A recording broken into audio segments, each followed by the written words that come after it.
Assalamualaikum warahmatullahi wabarakatuh. Salam sejahtera untuk kita semua. Izinkan kami dari kelompok 3, kita akan membahas mengenai sustainable procurement jaringan distribusi listrik di Indonesia Timur. Eh, di kami ada 3 orang ya, terdiri dari saya sendiri, Febi Satria Huda, kemudian ada Mas Mirza Lurisa, yang terakhir ada Mbak Anissa. Di sini akan dijelaskan latar belakang mengenai sustainable procurement di PT PLN Persero ya di Indonesia Timur, dan juga nanti akan dijelaskan mengenai latar belakang maupun eh, cara pelaksanaan pengadaan, tentunya tidak hanya berhubungan dengan aspek sosial maupun lingkungan, tapi juga mengenai dari sisi K3, sehingga nanti untuk pelaksanaan pekerjaannya sesuai dengan KPI yang telah ditetapkan oleh PT PLN Persero khususnya di Indonesia Timur. Mungkin untuk mempersingkat waktu, kepada rekan-rekan Mbak Anissa atau Mas Mirza Luzga menjelaskan bagian selanjutnya.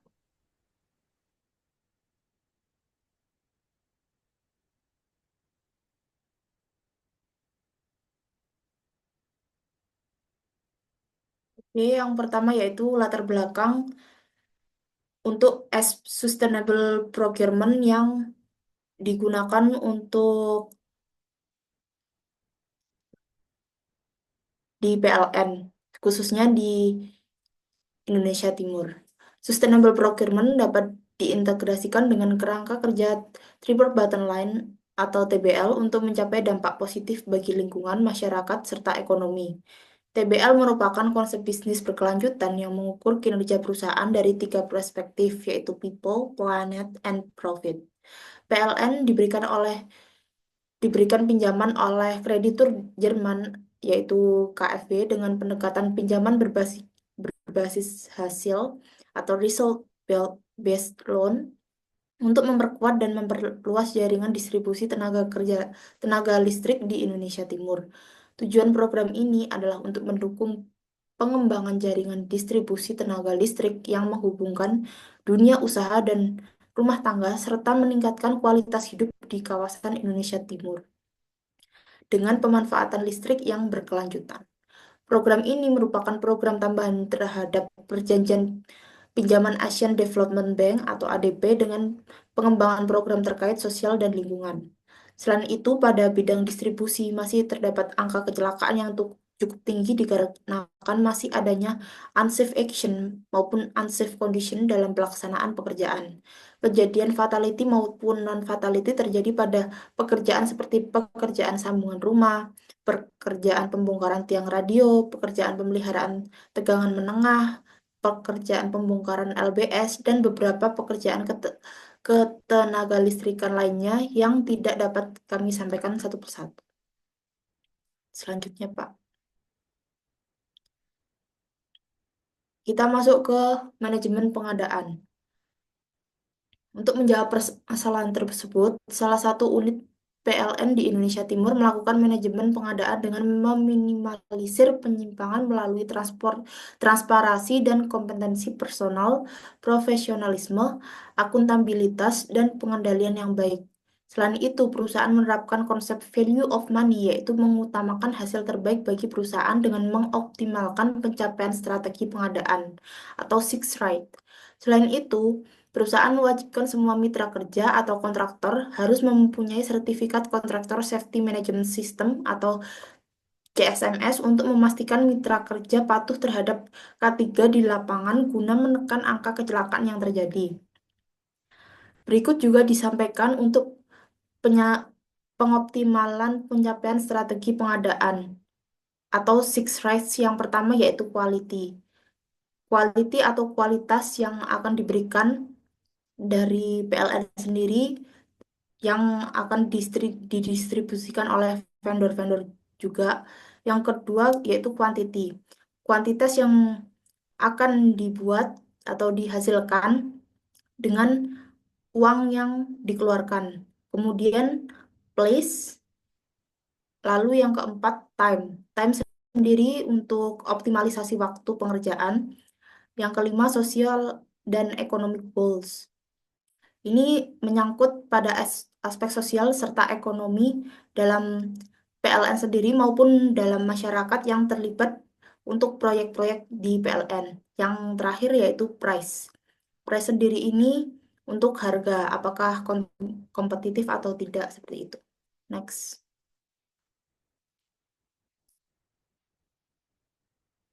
Kemudian kita masuk ke proses pengadaan CSMS. Yang pertama, untuk step pertama, user melakukan risk assessment. User bersama K3L melakukan risk assessment penilaian resiko, menentukan level resiko K3 dari pekerjaan yang direncanakan. Jadi di sini user sebelum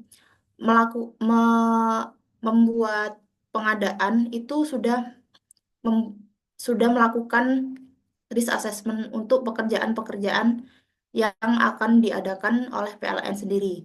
Untuk step kedua yaitu kerangka acuan kerja. User memasukkan level resiko pekerjaan pada dokumen KAK atau kerangka acuan kerja atau TOR.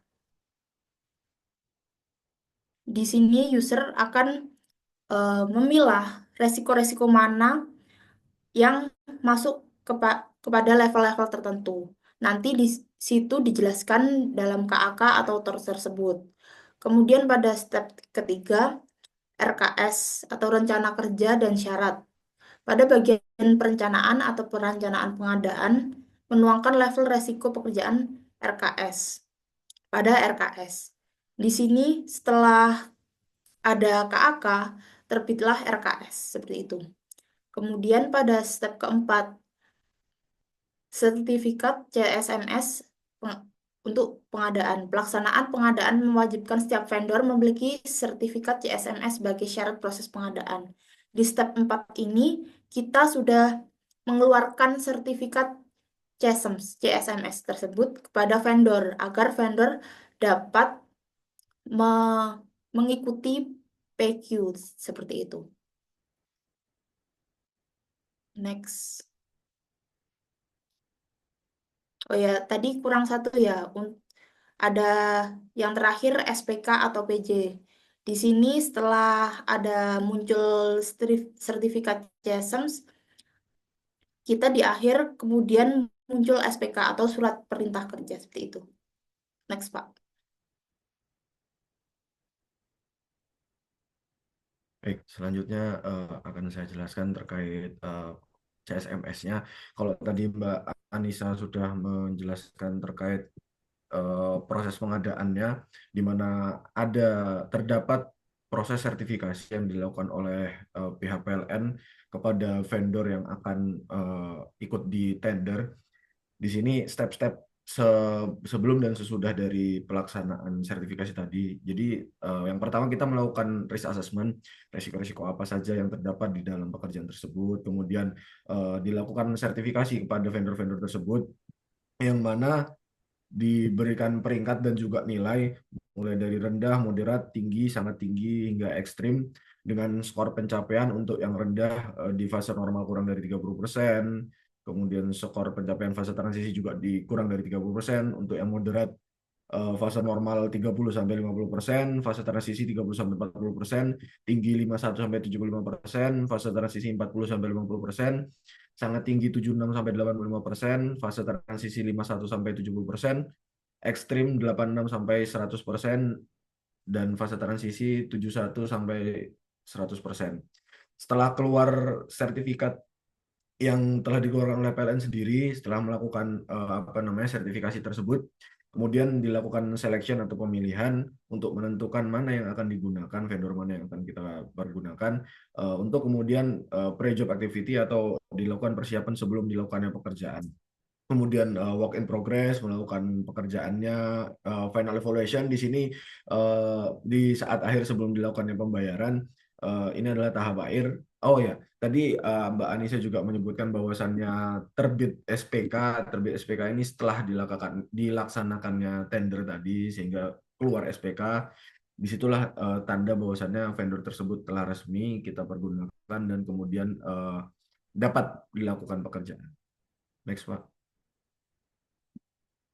Pelaksanaan pengadaan terdapat 18 tahapan. Yang pertama pengumuman pengadaan, yang kedua pendaftaran dan pengambilan RKS, yang ketiga pemberian penjelasan, yang keempat pemasukan penawaran, yang kelima pembukaan dokumen penawaran, yang keenam evaluasi dokumen penawaran, yang ketujuh evaluasi kualifikasi, yang kedelapan pembukaan kualifikasi, yang kesembilan kualifikasi dan negosiasi, yang kesepuluh usulan calon pemenang, yang kesebelas penetapan pemenang, yang ke-12 pengumuman pemenang, yang ke-13 sanggah dan jawaban sanggah bila ada, kemudian sanggah banding dan jawaban jika ada, yang ke-15 penunjukan pemenang, yang ke-16 kontrak discussion, yang ke-17 penandatanganan kontrak, dan yang ke-18 penyerahan jaminan pelaksanaan jika ada. Untuk apa namanya proses sertifikasi berada di tahapan antara 10 dan 11 di saat penetapan pemenang. Lanjut, Pak. Di dalam kontrak klausul dari pinjaman kreditur Jerman tadi terdapat klausul yang mengharuskan pihak PLN untuk melaksanakan apa ya secara melaksanakan sosialisasi kepada masyarakat terkait apa yang dilakukan PLN, dampak baiknya, dampak buruknya, kemudian apa-apa saja resiko-resiko yang ada di dalam diri masyarakat sendiri. Di sini kita menampilkan tiga hal. Yang pertama, sebuah formulir terkait risalah konsultasi publik terkait apa namanya pertanyaan dan jawaban utama dari pelanggan itu apa saja, apakah suplai tegangan dari PLN normal, pertanyaan-pertanyaan umum yang ada di pihak masyarakat. Kemudian formulir kedua, template daftar kehadiran untuk konsultasi publik tadi. Di sini terdapat 3 orang, yakni satu orang dari pihak PLN, kemudian yang 2 orang perwakilan dari LSM atau masyarakat sekitar. Kemudian yang ketiga terkait surat pernyataan. Jadi untuk membangun sebuah jalur distribusi yang baru, pihak PLN sendiri diharuskan untuk membuat surat pernyataan antara PLN, kemudian si pemilik tanah dan juga saksi yang biasanya diwakili oleh tokoh masyarakat ataupun administrator atau pegawai negeri setempat, baik itu RT ataupun tingkat kecamatan, sehingga pada saat dilakukan pembangunan tidak terjadi bentrok antara pihak PLN dan juga masyarakat yang berada di sekitar pembangunan gardu baru tersebut. Hal ini untuk memastikan pekerjaan konstruksi ketenagalistrikan sesuai dengan klausul sosial tadi, Mitra Kerja dan PLN melakukan konsultasi yang bermakna berupa diskusi dengan masyarakat sekitar proyek dengan tema persyaratan penggunaan lahan pelanggan, sumbangan, keamanan, dan juga kehilangan aset, serta dan lain-lain. Selain itu, apabila terdapat lahan yang dipakai untuk pembangunan trafo, harus dipastikan perizinannya melibatkan pemilik tanah maupun perangkat desa seperti yang ada di bagian kanan. Next, Pak.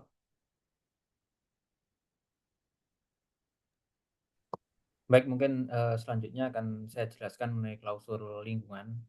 Tadi di awal dari Mbak Anissa maupun Mas Mirza ya sudah menjelaskan beberapa poin mengenai klausul dari CSMS ya. CSMS tadi secara garis besar itu untuk memfilter beberapa vendor yang sesuai dengan level pekerjaan kita ya, baik itu level pekerjaan, resiko pekerjaannya itu rendah, moderat, sampai dengan ekstrim. Kemudian untuk pinjaman sendiri ya, ASEAN Development Bank memang mewajibkan dari mitra PLN dan juga PLN ya tentunya sebagai pengawas untuk melakukan dan menerapkan klausul kontrak di sosial maupun di lingkungan.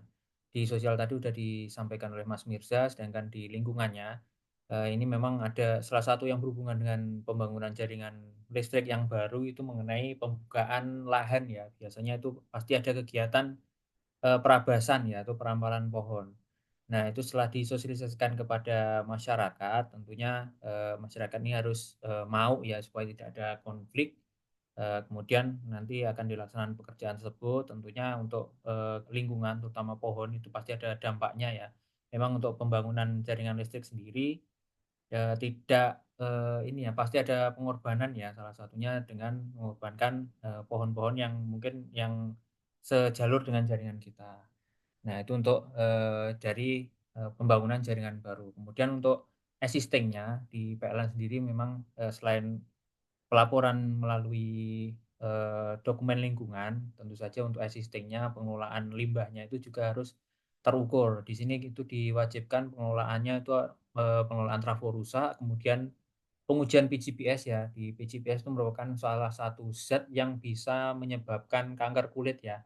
Di sini dari Asian Development Bank dan juga KFW itu mewajibkan untuk diuji ya, trafo existing terutama yang trafo produksi di bawah 1996 ya. Di sini tentu saja untuk klausul lingkungan itu lebih ke PLN ya yang mengelola, bukan mitra kerja, karena mungkin mitra kerjanya pembukaan jaringan baru dan berhubungan dengan perabasan pohon. Kemudian kita juga diminta untuk membangun tempat penyimpanan sementara, kemudian pembuatan dokumen lingkungan seperti UKL UPL tadi sesuai metrik ya, tentunya dari operasi maupun pemeliharaan jaringan itu wajib disertakan foto perabasan dan juga kegiatan-kegiatan lain yang berhubungan dengan pembukaan atau konstruksi jaringan distribusi listrik yang baru. Kemudian kita juga diminta untuk pemisahan minyak trafo, karena minyak trafo itu merupakan eh, limbah B3, sedangkan trafo sendiri merupakan masih tergolong aktiva tetap tidak bergerak atau ATTB yang mempunyai nilai, sedangkan minyak trafonya itu tidak mempunyai nilai dan perlu diolah ya. Nah, makanya di yang terakhir ini ada kontrak pengelolaan dan pengangkut limbah dan tentunya sesuai dengan yang disyaratkan oleh Kementerian Lingkungan Hidup. Di sini ada capture ya beberapa penataan trafo, kemudian desainnya seperti apa itu kita sampaikan ke tim audit dari ADB atau KFB ya. Kemudian kita juga dari sisi K3 juga mewajibkan setiap trafo distribusi itu ada notis ya, awas tegangan tinggi. Kemudian untuk dokumen lingkungannya kita juga melampirkan soal metrik lingkungan ya. Di sini contohnya ada limbah cemaran. Limbah atau cemarannya itu bisa berupa timbulnya bahaya tegangan sentuh ya, kemudian ada percikan bunga api, penyebabnya itu seperti apa, ini dijelaskan di metrik ini, pengelolaannya seperti apa, kemudian lokasi pengelolaan seperti apa, dan pemantauannya seperti apa. Salah satu contohnya ini ada yang poin 1 sumber dampaknya itu bisa berupa pengoperasian penyaluran energi listrik. Pengelolaan itu perlu perabasan terhadap ranting pohon yang dekat jaringan distribusi. Tentu saja di sini jarak aman di jaringan tegangan menengah atau JTM kita menyebutnya ya, itu sekitar plus minus 3 meter ya. Lebih tinggi atau lebih dari 3 meter lebih baik.